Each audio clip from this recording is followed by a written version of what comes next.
A pigeon flies 7 hours at a speed of 70 kilometres per hour.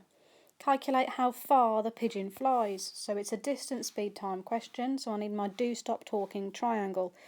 Do stop talking, which stands for distance, speed and time. There's my triangle, there's my division line, and there's my time symbol. So let's figure out what we've got so far. We've got the distance. Well, that's what I want to find out. I haven't got that so far. The speed is 70 kilometres per hour.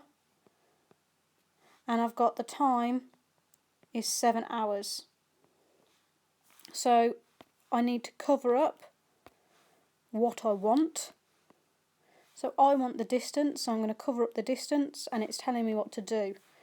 So this time I'm going to be doing speed times time. So my speed is 70 kilometres per hour times my time, which is 7 hours. So 70 times 7, well 7 times 7 is 49, so 70 times 7 is 490.